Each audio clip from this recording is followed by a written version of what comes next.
already know that aluminum gets recycled into new aluminum products. Scrap steel gets melted down. But what about those plastic bottles?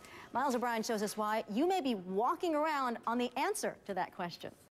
Wild salmon spawning runs on the West Coast is suddenly empty. The fish have all but disappeared.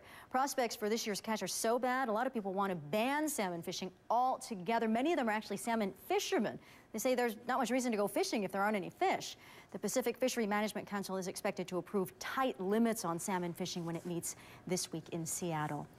There apparently is not enough room for tanks and tortoises at an Army base in California. Scientists are moving 770 endangered desert tortoises from Fort Irwin to make room for tank training.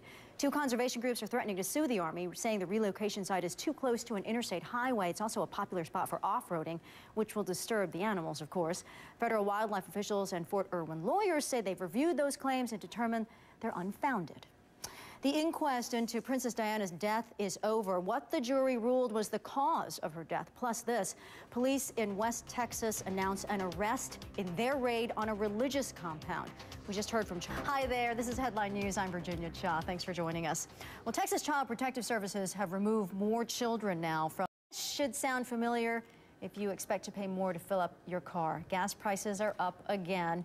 In the last 2 weeks, the national average rose 5 cents a gallon. That puts the average price at $3.32. Drivers in San Francisco paying the most, $3.72 a gallon. New York, New Jersey gets off cheap, actually, at $3.03 a gallon.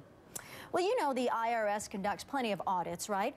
Now a Treasury Department watchdog group has done its own on the agency's computer system, and it finds the system and taxpayer information could be vulnerable to hackers and theft. The report says outside threats aren't the only problem, because a disgruntled employee could also disrupt computer operations and compromise data. The IRS agrees it needs to keep a closer eye on the people who have access